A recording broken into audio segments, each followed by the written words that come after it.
Good morning from the Leola's Homestead this morning. I'm just going to go over a little quick rundown this morning about my sawmill, what you have to do to get it set up, ready to go. You always have to come to your blade here. This is your blade, it tensions your blade. And what you're supposed to do is you run it to a snug and then you turn it 2.5 to 3 turns. See, that's a half, that's 1 turn, that's a half, that's 2 turns, 2, 3 turns. And then you add your water, soap and water. That's to help keep the sap and stuff off your blade, because if you don't, it builds up and gets on your belts and it's just not good. So, and this is the log I'm gonna be cutting up this morning. It looks ugly, but I'll let y'all see what it looks like after I open it up. It'll be beautiful. It'll be some pretty wood. And so you always check your oil in the engine, of course, before you crank it, and check your gas and stuff, and that's it. Now I get to cutting. All right. Good. I'm back again. It's the Leola Homestead with my video. I'm checking the air filter this morning. I hadn't checked it in probably too long, but I'm gonna check it this morning. And you just pop it off, and it's got a little outer cover to catch the fine sawdust, and then you just kind of take that off, get that off, and then I always just pick mine out. See the little sawdust in it? You just kind of pick it out to help the engine run better,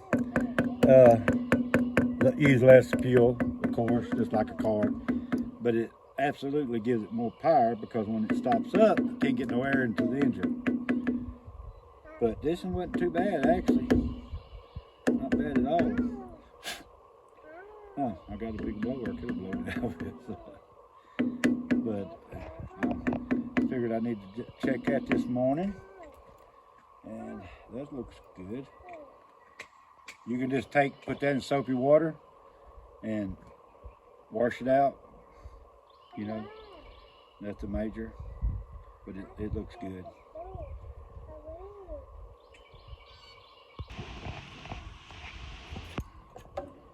Whew.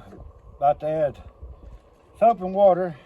This is what you use for lubrication. Keep the blade cool, keep the sap off of it.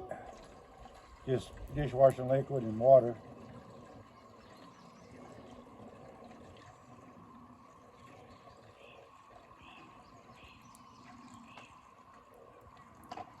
Environmentally safe, by the way.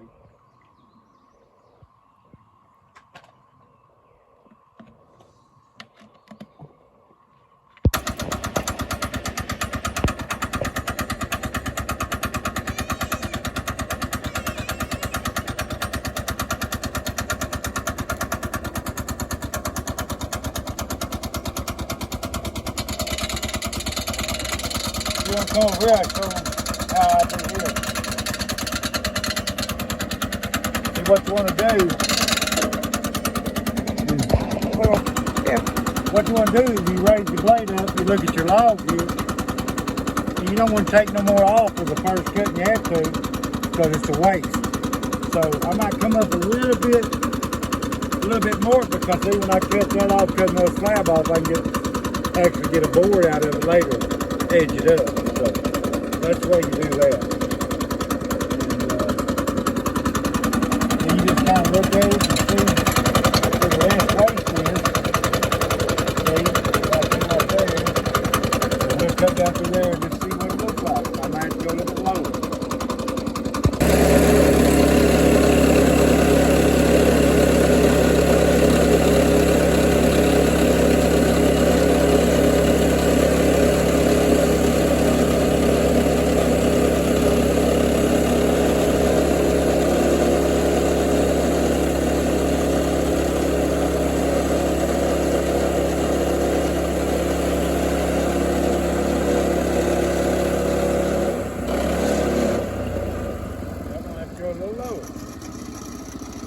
Look at that inside.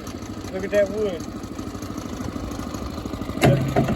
From the outside, you'd never thought it was that inside. beautiful.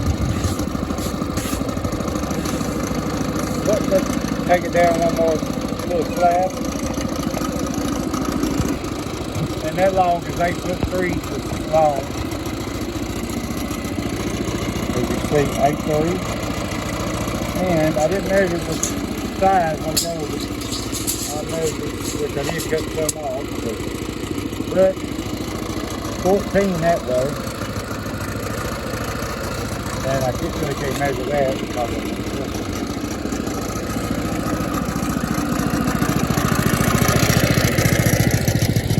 and it's almost exactly 14 that way. So that's the reason why I didn't have to elevate the log one into the other, because the pith is about even.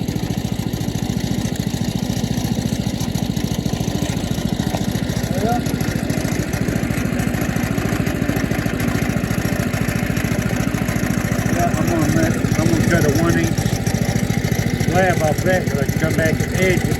Get a good 6" board out of that. 6" wide. There goes the muscle part.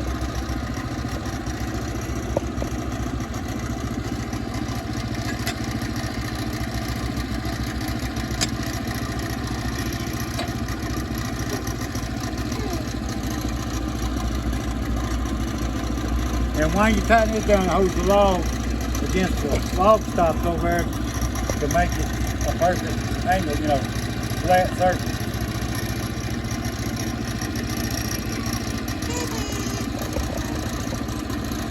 How you doing it? Keep doing it. Well, I'm debarking the log, as we call it, so the dirt and rocks is in the bark.